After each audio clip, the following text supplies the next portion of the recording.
Good morning.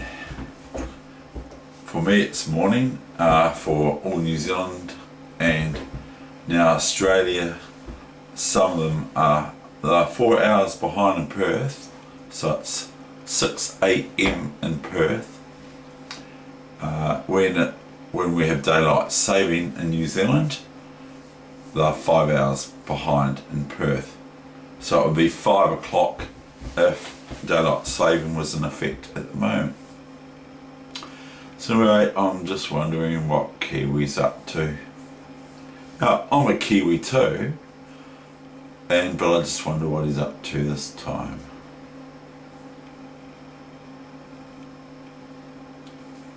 Anyway, it is the 20th of June, Tuesday, 10 AM or 10:03 AM on my PC. My watch is sort of like 10 AM because it's 5 minutes fast, my watch. See? Turn it around, upside down, all that sort of stuff. I've got 1 or 2 games for you today, so I'm not going to go on much more, all that sort of thing, but I apologise for sometimes my video camera goes out of focus, and it's somewhat, when I nudge it, it sort of goes out of focus until I put my arm in the way or something like that of the focus. It corrects itself sort of thing from there. So anyway, firstly I've got this game that I played against. It was maybe a repeat, I'm not sure, but a couple of months ago or so I played this on chess.com on the internet, where I'm DP Weeg, W-E-E-G. Okay, so anyway, I'm going to get right into it right now. I don't think there's anything else I want to say other than that Kiwi, you know, like I said yesterday, I kind of like Kiwi because it's where I come from is Kiwi land, and so I have seen Kiwis in captivity. I haven't seen Kiwis in the wild, but I've got one wild Kiwi right here, haven't I? Anyway, here we go. So I'll just turn the camera around for you. And what else? A lovely day today, by the way, in Christchurch for winter. So it's now, 20 days into our first month of winter, but it's pretty cool, pretty good, nice weather today.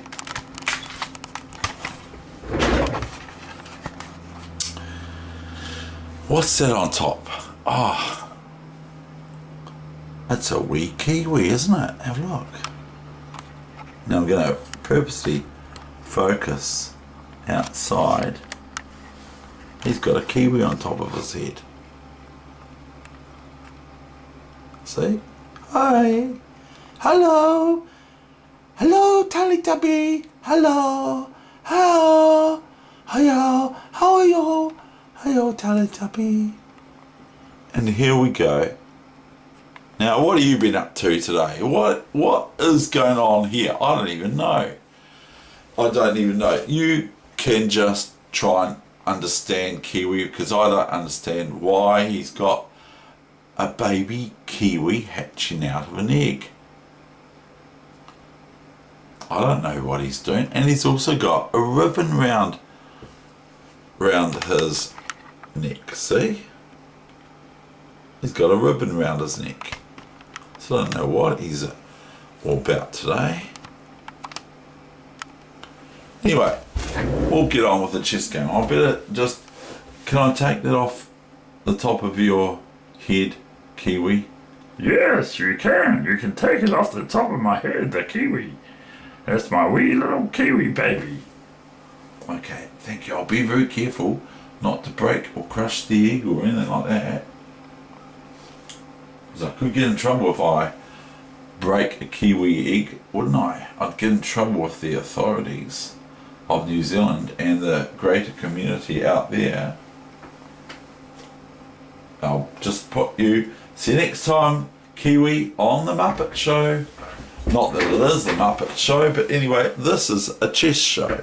This is David Weegenaar, all the way from Christchurch, New Zealand, the deep, deep south of the world, of the equator, the deep, deep south. We're even further down under than Australians are. Anyway, here is the game. There is my thingy jigger. Here is the game. Now this is played, like I said, about 2 or so months ago. It's quite good. It's a 5-minute game. It occurred between Black is French, is a player from France. Their rating at that time was 1947, or it could be after the game that I might have put their rating down to 1947. So they might have dropped a couple of points or something like that. I don't know, 1 point. So I might have shown it already, but nothing wrong with a bit of repetition because it's quite a good game. And it's not too long either. It's actually 35 moves. Knight c3. So we both obey the principles and guidelines and rules almost of opening play. Almost. So I play the system that I learnt from Chess Informator against the fianchetto of Black's fianchetto, where Black's going to also fianchetto this bishop here too. But against the perk, or so whatever you want to call it, which it is a perk position for Black, I learnt about this knight ge2 and g3, bishop g2, castles, and f4 comes about and all sorts of things, and g4, h3, preventing the bishop from going here and putting your king to h2. This is just to protect this pawn if it gets attacked by the bishop and the queen and that sort of thing. So, and it's quite good. It's quite a nice setup, and I believe that Tony Miles and I think Nigel Short, grandmasters, world top grandmasters, played this system as white. And I believe that Grandmaster Murray Chandler also was a bit of a exponent with it, but I'm not entirely sure. From New Zealand Grandmaster, our Grandmaster Murray Chandler, which incidentally he has a chess club that he runs from what's it called now, in Auckland anyway, and it's across the bay. It's called just forgotten, just a mental block. So anyway, this is quite a good wee system for white, but it's not a foregone conclusion that it's so great, but I quite like playing it. a4, so Black's obeying development principles. b4, knight d5. Now this opportunities offers Black the chance to double my pawns so that I've got 2 d pawns, whereas that would mean that I can flick a knight here, flick a rook here, or even just go boom, f4, f5 in my planning, play c3 to solidify my d pawn from the bishop attacking it, which it isn't at the moment, and move my king to the corner or to here to h2, as I said earlier. And so I've got my plan already planned before I start. As soon as I start playing a perk, I've got my sort of rough ideas what I'm going to do, because of what I learnt in this opening as a younger person, a teenager or young adult. So anyway, knight d5, and black didn't take. And the other thing is that if bishop does take this knight, then I've got black can't play e6 after my pawn's here, because I just take it, and then I can take this rook on a8 if I'm allowed to. And whereas, let's just say that we're just going to go and show you this sort of thing. Okay, I'll give you some idea. Now e6, because I've just taken black's white squared bishop, and this is my white squared bishop, and black's just taken my knight on d5. Because I've got rid of this white squared bishop of black, I now, if I have the opportunity, can take this rook on a8 with my bishop, not having to fear too much my king's position without it. Now if I have my opponent, if my opponent loses their rook to my bishop on g2 for their queen or something, they take it back with the queen or whatever, then, and they've still got their white squared bishop, then I have to watch out that I don't get beaten, because even though I'm material up. I'm trying to say that this bishop is very important, but if my opponent swaps off for another piece, their bishop, their white squared bishop, then I can, if I have the opportunity, take this rook for winning an exchange, which is winning 2 pawns, basically winning 2 points for my bishop, the rook, which is rook is worth 5 and the bishop is worth 3, but, or 3.2, 3.1 as I've said. But as I've said, what I'm saying is that if black has their white squared bishop still, and I win the rook for the bishop, for the queen capturing or whatever, the knight or whatever, it captures my bishop back on a8, then it's not a good idea, although you can get away with it, it's not a good idea, because this white squared bishop with black's white squared bishop on is quite an important piece to retain, even if I can win material with the exchange here, because the king's position of mine for white becomes very weak, because of this is an important piece. But what I'm trying to say is that if I've already taken this white squared bishop of black, which they've just done, then I can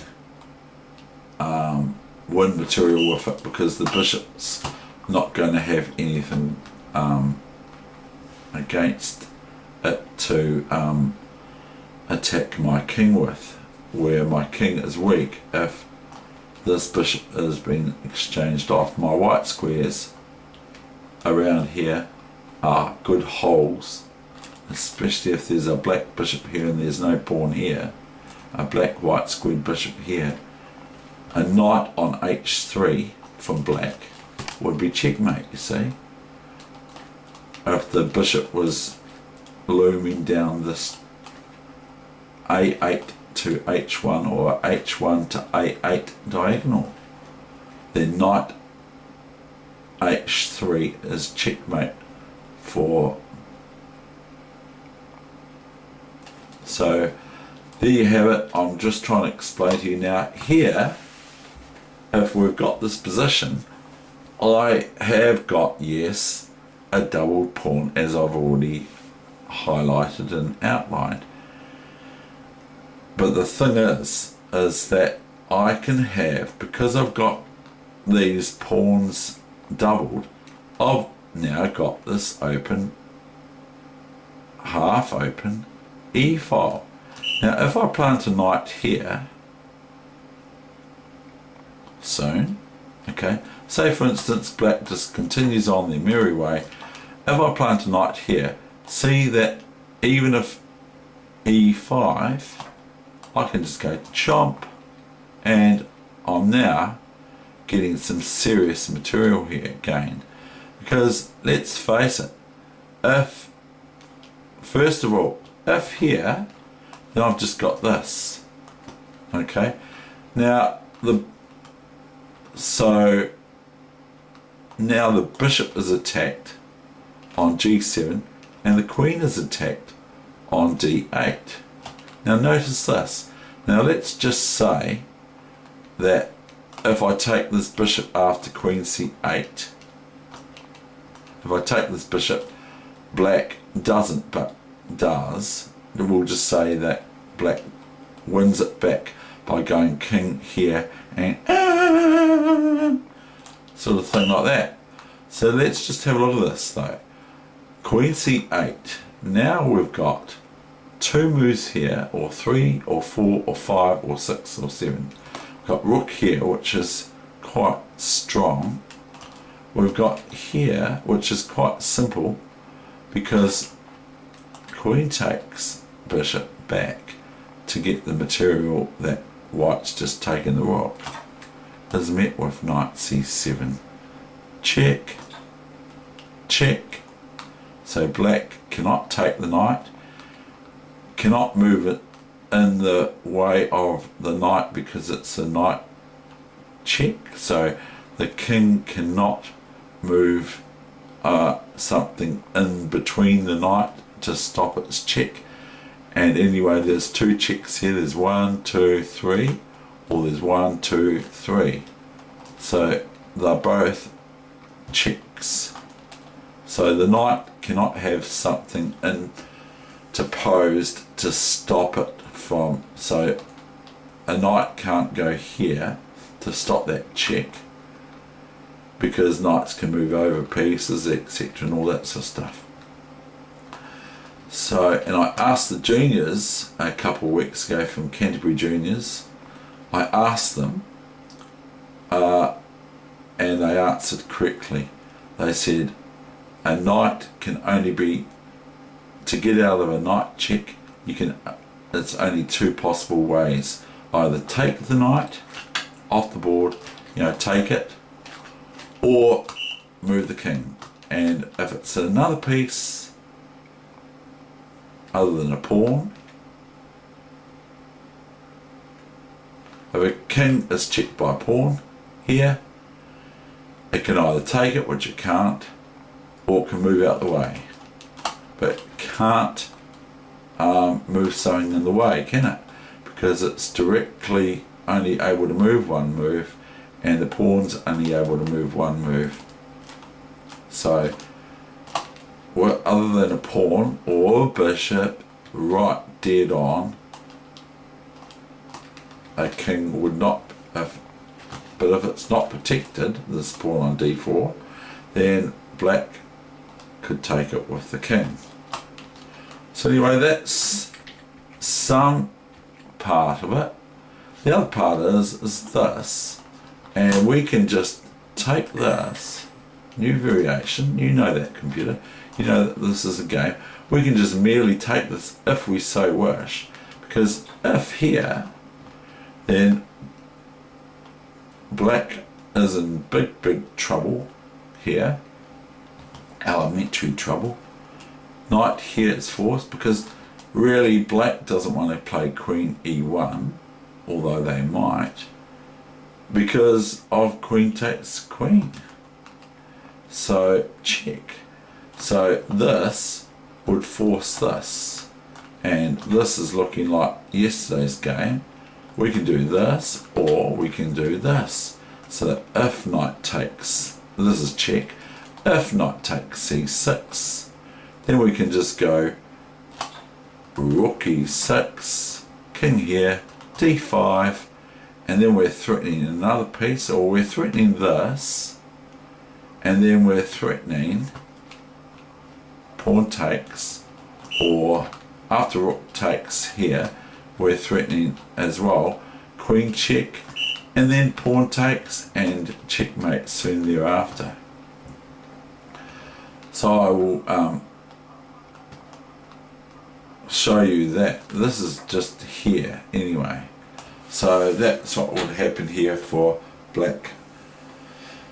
Or similar, knight here is not so good because the black queen can attack it, but it is actually attacking the d5 pawn.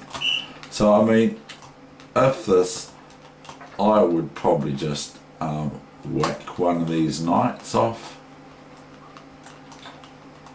and just go queen here. But that's just fairy tale chess.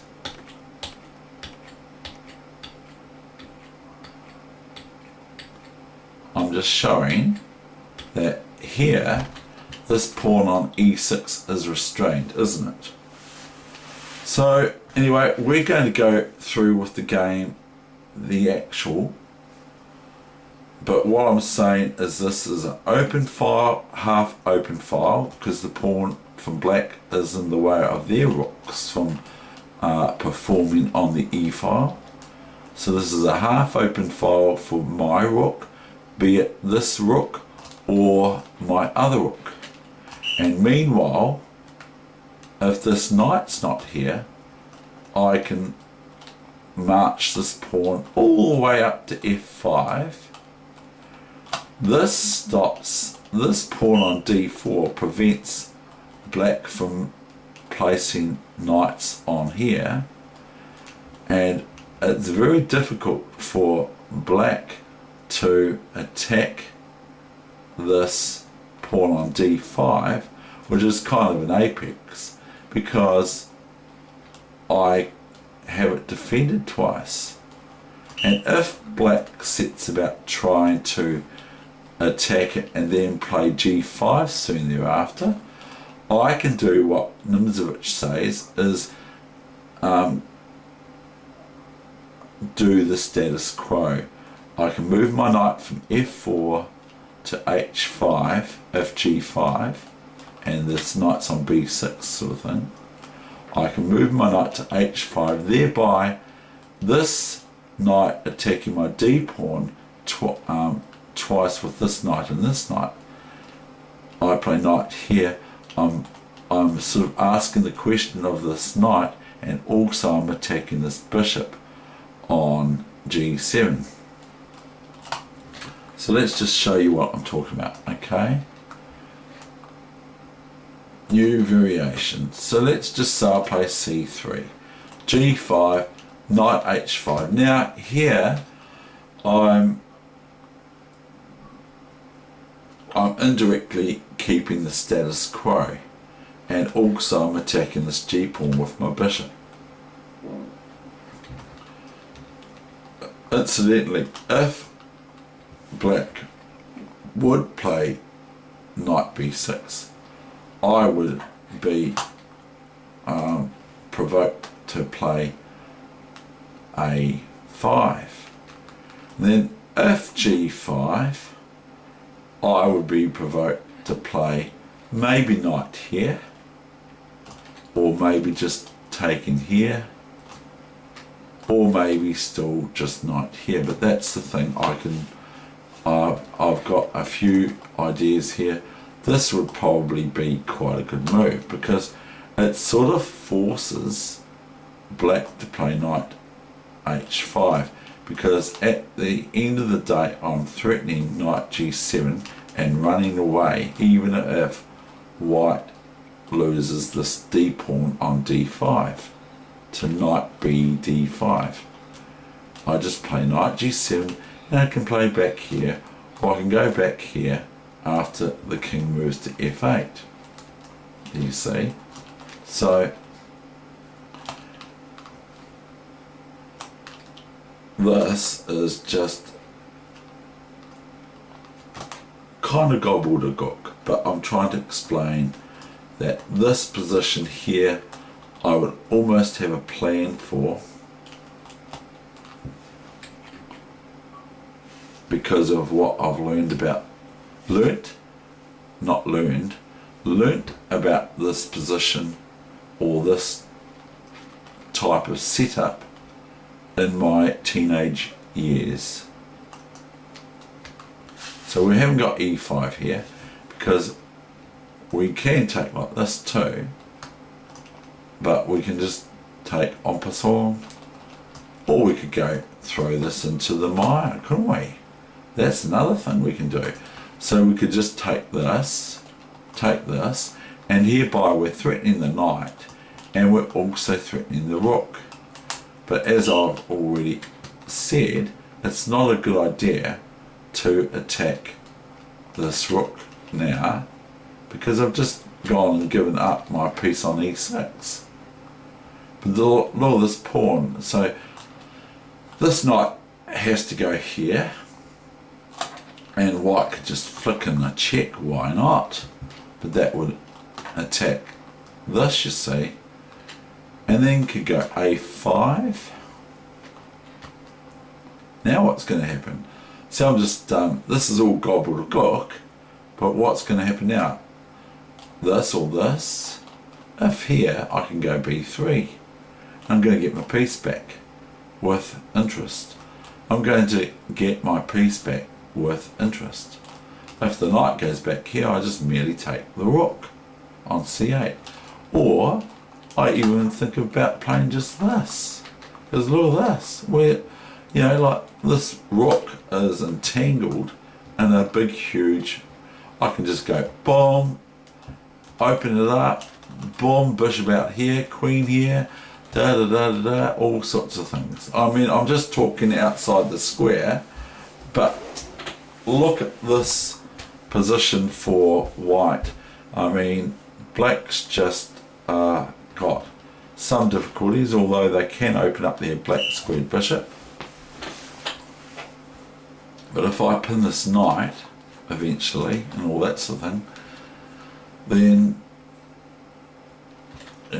so we've got all sorts of things that black can do, blah blah blah. So anyway, I'm just trying to show you that when you learn an opening and you get to just not know it but understand it, then you just get ideas or what you can sort of do in those said openings or in those setups or those positions. You get to be able to understand and know what you can and cannot do. And some of the opening books, or all the opening books, sorry, all the opening books give you plans for the middle game. So they do, the good opening books, they tell you plans to play, what sort of setups and all that, what sort of strategies to go for in chess. So I better get on with this game. Okay, so I'm going to go back to the main line now. We've got a5. So black did not play bishop d5, they played a5. I went c4, and they didn't go bc3. They could have, but they didn't. And then what I might have done is knight e c3 or something similar, or bc3, but that's another game. e6. Okay, now we just move our knight d5 to f4, not knight e to f4, although I probably could. Knight f6, black's going down the usual good line of development. Now I play e5.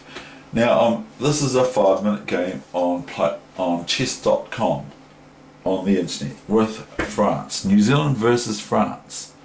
White is New Zealand, France is black. The French defence. Almost the French defence. But anyway, here, if this new variation, I just go Or takes knight, okay, or ef6. Now if bishop takes rook, then I go here. Now this is absolutely not on,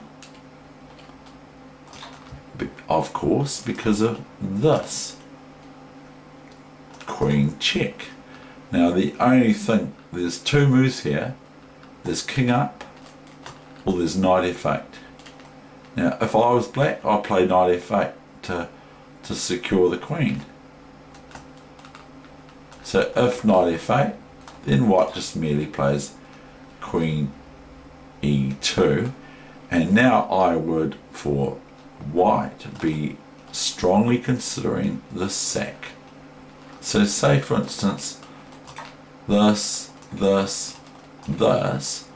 happens, you see.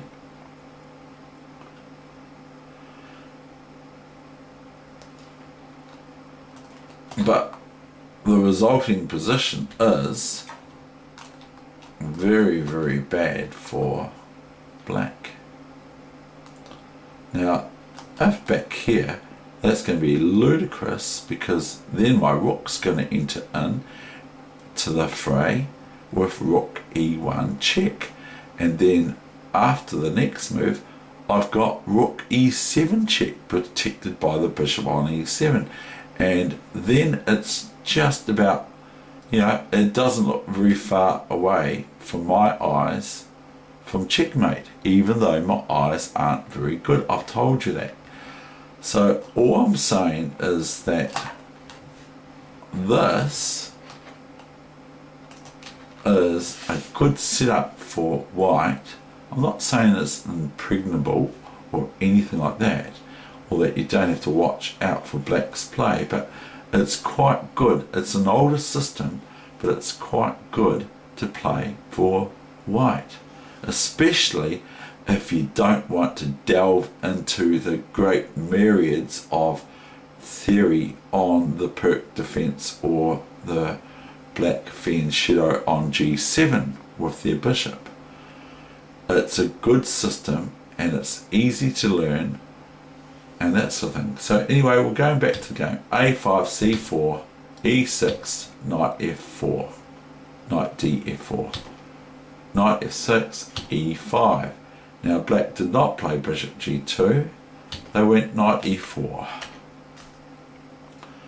Bishop g2 loses material major. Queen d3, and now they interpolated the intermezzo. Instead of doing something here, they took the pawn on e5, which is, if I take this now, I'm in trouble, because I lose material. I lose a pawn at least and some dignity, or do I? Now if here, new variation, then simply knight takes here, and even though I can take this, my queen is attacked by the knight, the black knight on e5, as well as the queen.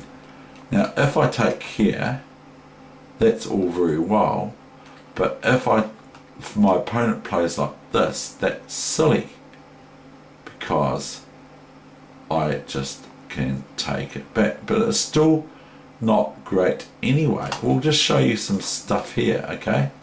What I was saying before, knight check.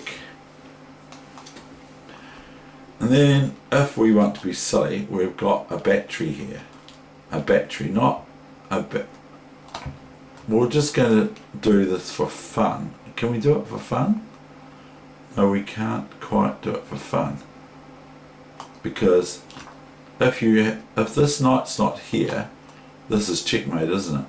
If that knight's not there, then this move here is knight h3 checkmate. So with this battery, you can just go here and here and here, but white can play f3, thereby giving themselves a square for their king to run away from these myriad of million years checks all the time. Not that that happens in real life, but myriad. But you could say to your opponent, when they say you've repeated the moves 3 times over, you can say to them, where's your score sheet to prove it? Because if you're playing lightning chess, you can say, well, you know, have you got your score sheet to prove that we've had a repetition of moves? Obviously, you have to obey the rules of chess.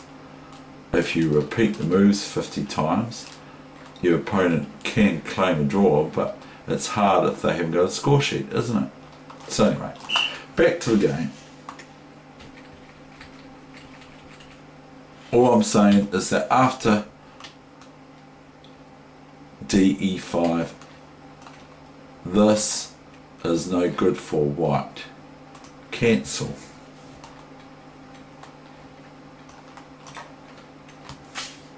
So bishop e4 I went, and they went bishop e4 too. Because if they don't go bishop e4, I merely take. So if they go here now, just get the piece back. Okay, I just go bishop b7 and I'm a piece up.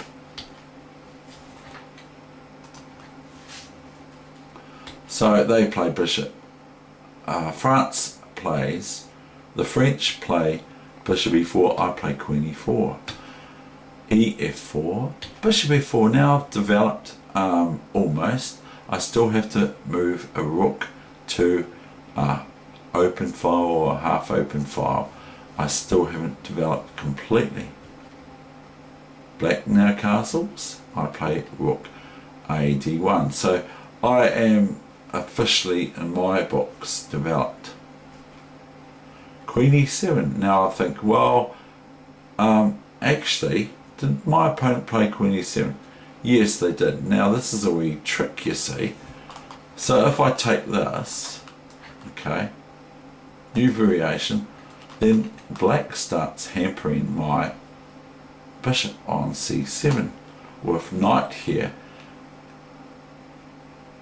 attacking my bishop and my queen, and so I have to do something about my bishop on c7 and my queen on e4 because they've both been attacked. I could go here, but then black's probably going to entertain ideas of this, bang, they lose, I lose, I've lost a piece, because now my queen's attacked with the bishop and the knight's defending the bishop if you want to be pedantic, but it's also attacking my bishop on c7, which is only defended once, poorly, by my queen on e5, and she has to react to stimuli. So that's probably why I felt, no, I don't think it's safe to take that pawn on c7, Dave. And there might be something there I'm missing, but there are other things here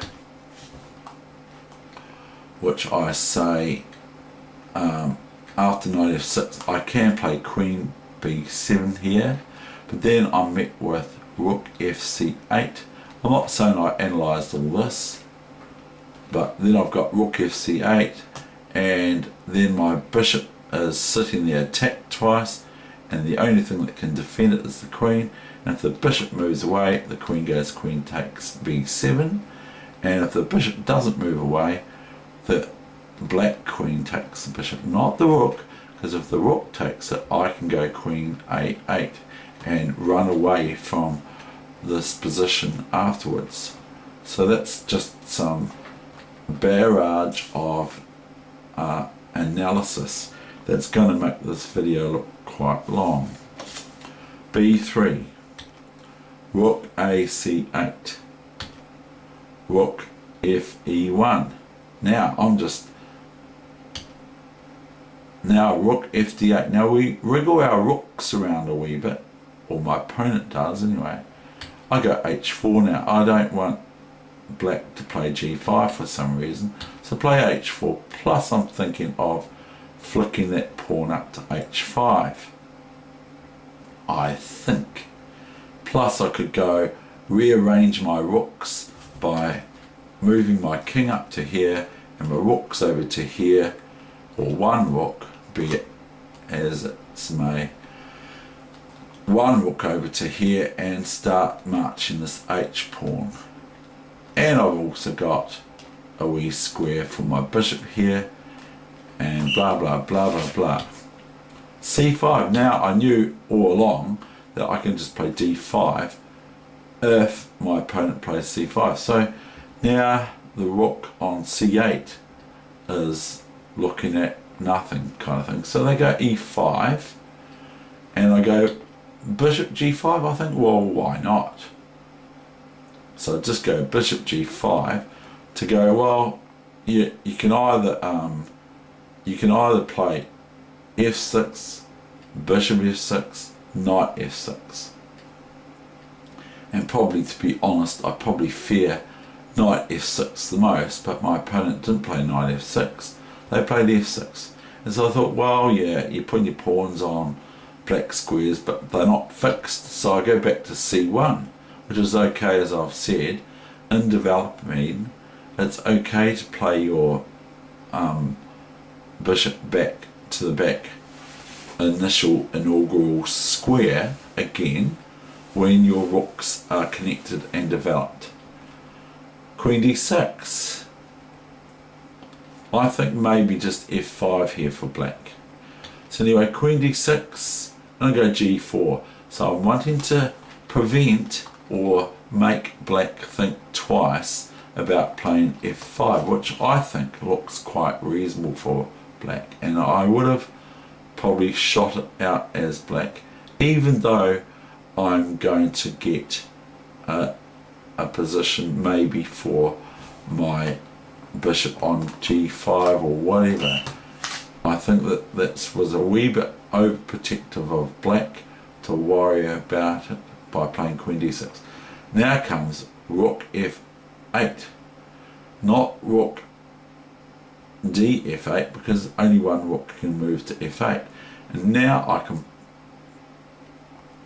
complete again restraint of the square f5 from black playing f5.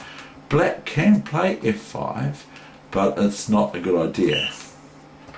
So I go knight g3, okay, new variation, chomp, chomp, chomp. Now if here, check, I just go back here, okay?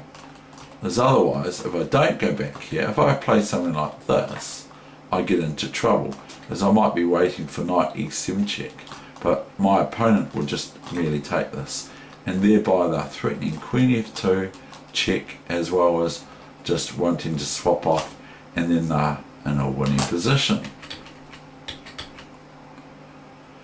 So if this, then after queen g6, I would be well advised to get right out of there by playing knight g3, okay, and thereby, even if the rook wasn't here on e1, I'm defending the queen on e4 with the retreat of knight g3 by, if queen e4, knight e4. So we've got rook, we've got here, after knight g3, rook ce8. So white is met with black realigning their rooks. They've gone from c8 and d8 to f8 and e8. So that's okay, no problem.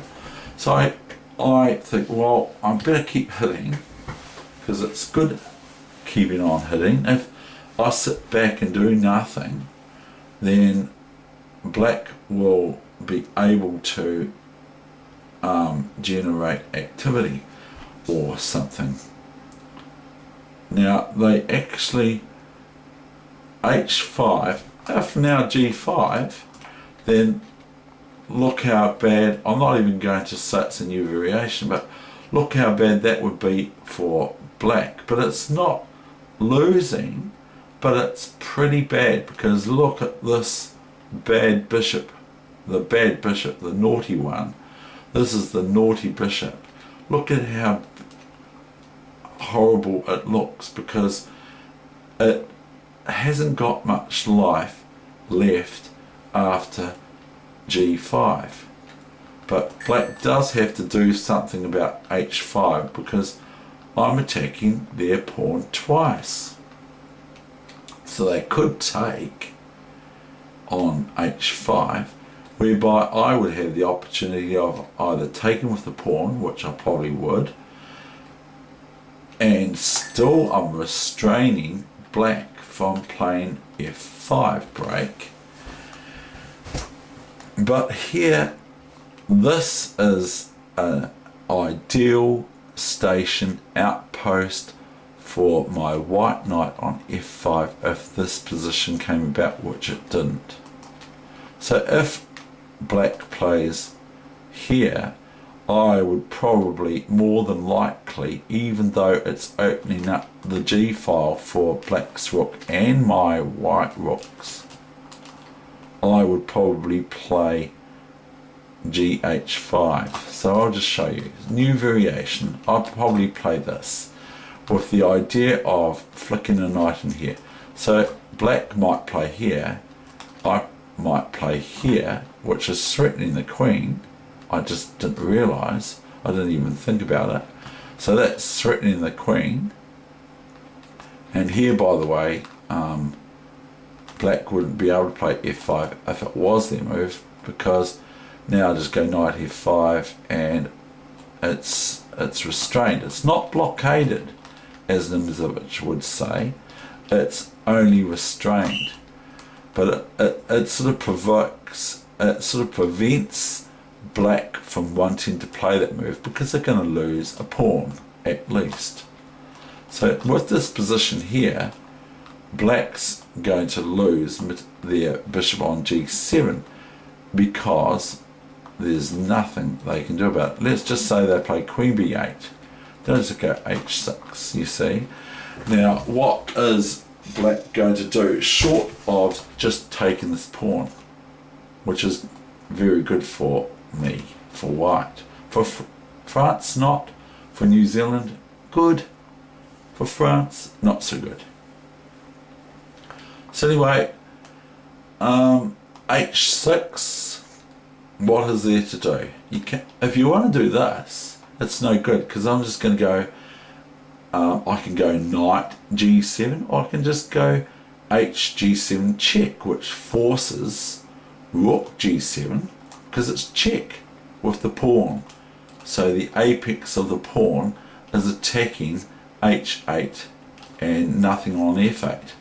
And so the king cannot move, the king cannot take the pawn because the knight is there. So then the rook would have to take back, and then the knight takes, and then I can just move my king up here, rook here, queen here, blah blah blah, etc, etc, etc, even if we exchange. So that's no good for black whatsoever. If white is met with knight bishop h6, then I have a myriad of choices, or two choices mainly, to operate under. One is knight h6, which is protected by the bishop. Now if rook g8 check, I can take that if I wish, or I can just ignore it. There's no danger to me, even if black gets this discovered check, it doesn't matter. I'll just go bishop here, da da da, whatever. I'm just rambling, I know, I will say that. So king f7 is what black played after h5. Now the rest of the game is going to follow. Now black doodles their knight around without any sort of idea of what they're doing. g5, pretty provocative, f5. Now black gets f5, and you see, I just take here, and go king up, because I'm not going to lose my pawn, am I? I'm not going to lose my queen on e4, am I? Because of check. So they go change their view again. The rook goes to h8. So I just say, this is my opportunity. Now, if you want to have a look at this analysis, it is the following: g f5, queen f5. Now, where's the king going to go? If it goes to g8, if it moves bishop f6 here, I can just take this. Okay, I can just take it with my pawn, or just take it with the queen. no trouble, and I just get the piece back and I'm pawns up for the end game. So if the king moves back here, I've got merely a very simple checkmate. I'll just show you real quickly, very easy for one to see this. Rook here, and this is very embarrassing to black, because black has only this move to prevent checkmate, and then I can be cute by playing this. I can be cute by playing that, or I can just be also cute by playing this. Or I can be cute by just playing this, this, this, checkmate. Just depends on how ridiculous almost I want to be. Okay, so we're going back to the main game. So we'll go main variation, you know that. King e7 was the reply. Queen f7, queen g7, king d8, rook h2, king h2. I didn't play it because my opponent resigned, because they realised that I can just go king h2, f e4, thinking, oh, I'm going to win the rook. No. So my opponent was quite good in my opinion, but I just played a bit better. So I just play rook g3, it's easy. And there's no thing I have to worry about. Nothing whatsoever. That's the end of my session. I hope you enjoyed it. A little bit of analysis, but that's important in chess, and I will explain that in my title. Thank you. Bye bye from David Weegenaar here in cold but sunny and nice weather outside New Zealand, Christchurch.